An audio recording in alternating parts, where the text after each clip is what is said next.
Hey Facebook, it's Ronnie's Monday Live at Auto Search USA, and we are approaching the 4th of July.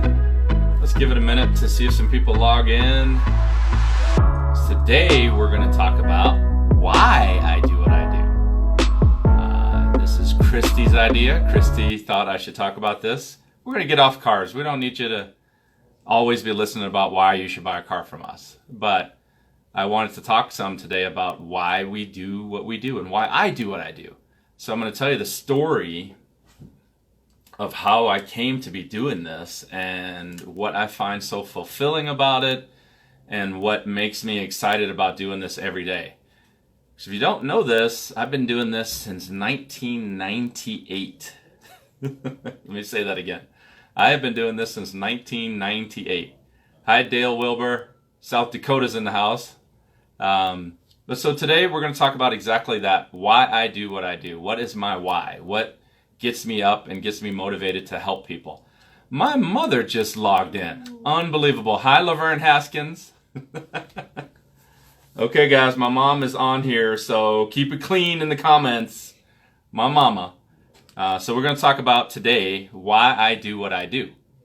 And so the story begins, and I'm glad my mom is on here because a long time ago, and she likes to remind me of this, I was 16 years old, about to turn 17 and going into my senior year in high school, and my mother forced me to go work in a factory for the summer.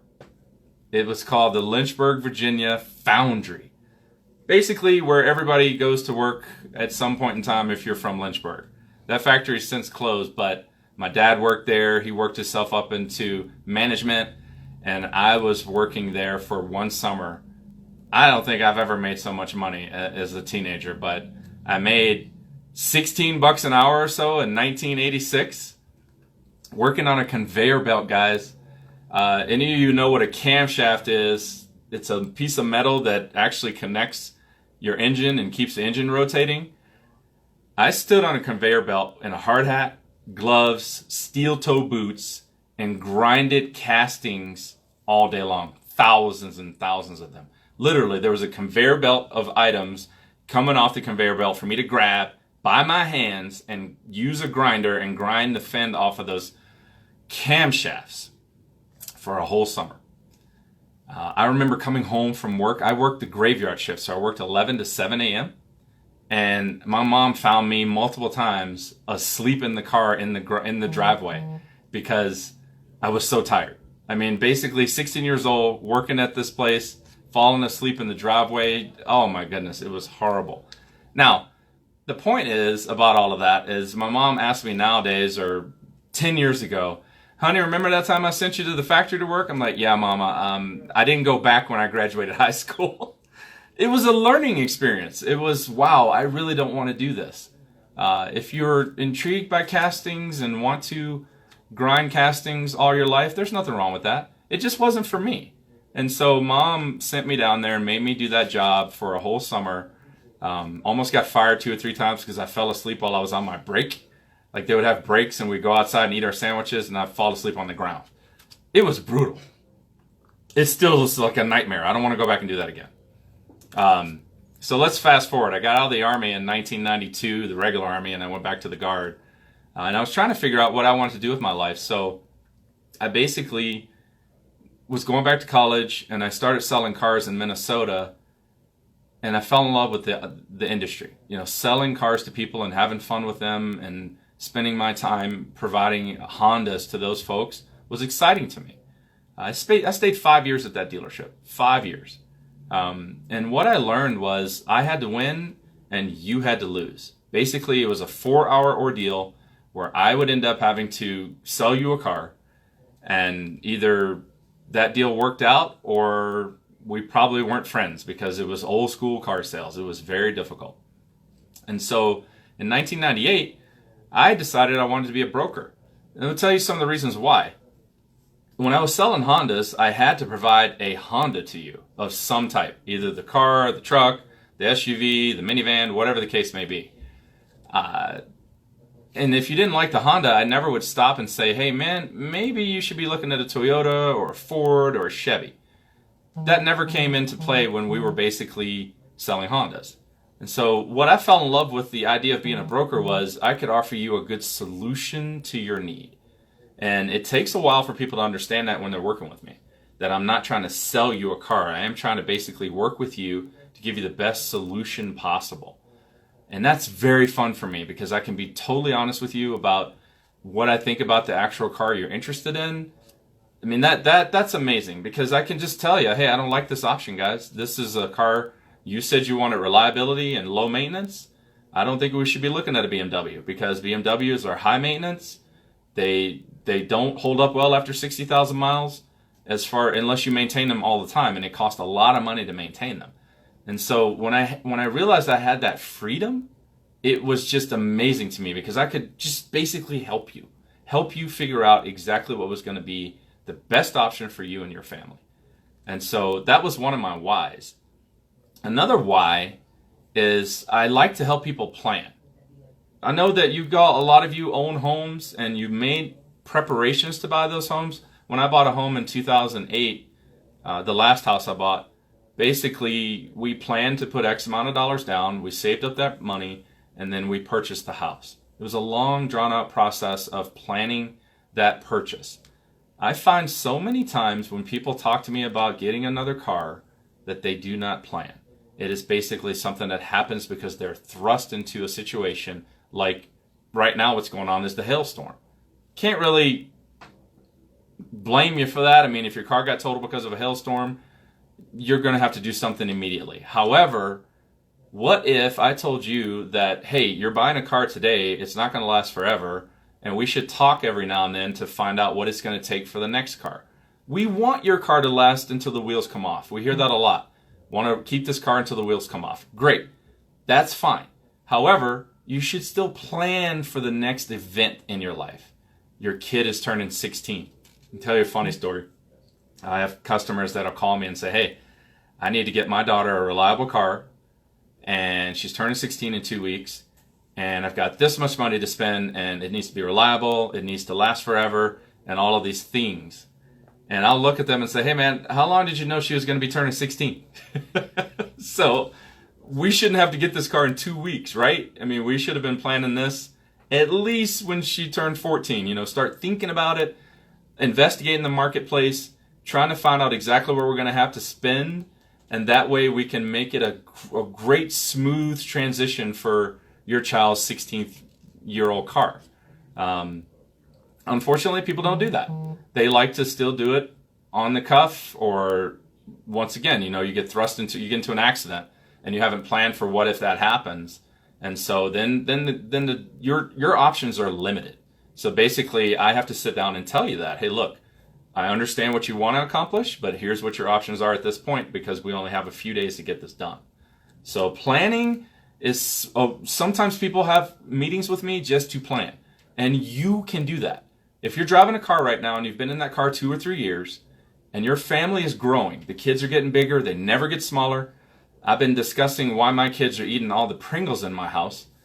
We got 3 things of Pringles last week and there's none left this weekend. I mean, I think they showed up in the house Thursday and now they're laying all over the house because the kids have eaten them. Not fun, but we need to plan.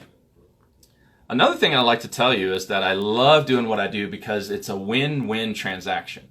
Basically, I get paid for doing what I do. I make money selling cars to people. However, I like you to win. I like you to get the car you want that fits within your budget, that doesn't change your entire lifestyle. And I just really love doing that for people. Like letting them know that, hey, you can be driving this car. This car probably lasts you 4 or 5 years if you take care of it. And it's a win for me because during the transaction, I get paid. So basically, I don't like win-lose transactions, guys. I just do not like them. I like basically making sure that you're getting what you need first. And then if that deal makes sense, we'll do it. And the transaction, I'm paid. So basically, that is exciting for me. So that story about how I got into this is brought to my attention this morning, and I really like it. And fortunately, I opened this office in 2000, so 18 years later, that still wakes me up every day. Who can I help today figure out what they should be doing for their car needs? It's a need whether you like it or not. It's a necessary evil to be able to get to work, go on vacation, do this or that. And I like helping people through that process. Do not like selling you items. I don't like selling you stuff like, what can I sell you today? I don't like doing that. I like basically looking at your situation, looking at your potential trade-in. And if you've ever done business with me, lots and lots of people sit down with me and I let them know this is not the right time to do this, guys. You can, but it would be better if you had $1,000 down. And so how long is it going to take to get that down? Because if you do get that money, then we can get you a car that's 3 years newer. And so those types of solutions are exciting for me because I know you're going to win. And if you win, I'm happy because every time you see me, it's a good interaction and we know that you're taken care of. So selling stuff is not my thing. And if you haven't called me because you thought I was just going to sell you stuff, trust me, guys, you can talk to me about any type of car need, whether you buy a car from me or not, and I will give you my honest opinion. My only thing is be ready for that opinion because that opinion comes with 23 years of experience, tons and tons of information, trial and error, and information that I've garnered by doing this for 23 years. So the clients that work the best with me are ready for those answers. They understand exactly that, okay, I wanted to get this car for $10,000, but if I spend $12,000, it's going to be a lot better for me. Yeah, it's not just better for me. It's better for you. You're going to get a car that's going to last you quite a while. So when we're talking about planning, I like to ask yourself some questions going into this weekend. You know, this is going to be the start of the July 4th week.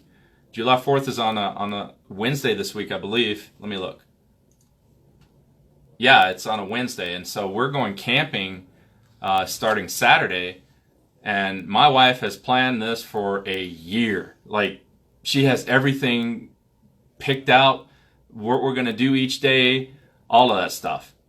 And there's a big transition, you know, a big difference between her planning the camping trip and me planning the camping trip.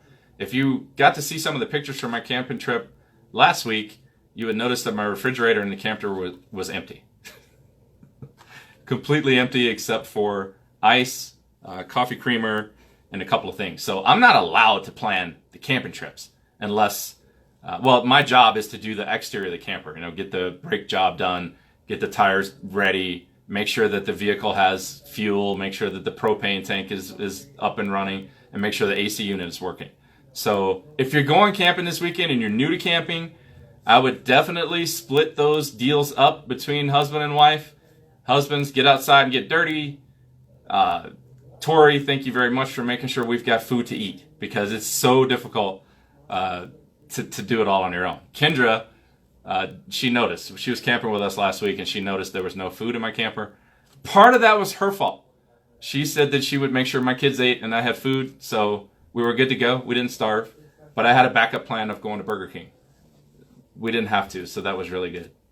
But when you're planning this weekend for your trips and your camping events, make sure that you're checking your air pressure. You know, don't wait until you're on the highway and you see those campers pulled over on the side of the road because they have a flat tire or something's gone wrong. Do a little preventative maintenance. Check those tires.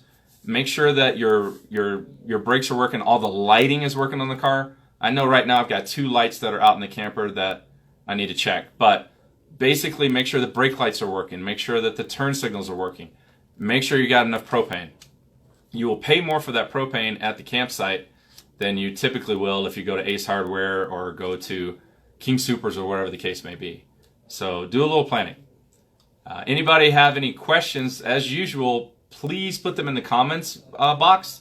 And my phone number, if you need to reach me, 719-213-7150. You can call me or text me. If you have anything you'd like talked about on this live feed, we'll go back live probably in a week or so. Please leave that in the comments section as well. Also, don't forget to like our page and share this video with your friends. It helps a lot. So thanks for tuning in, guys. I hope you enjoyed that story about why I do this, and I hope that inspires your day. Have a good day, guys.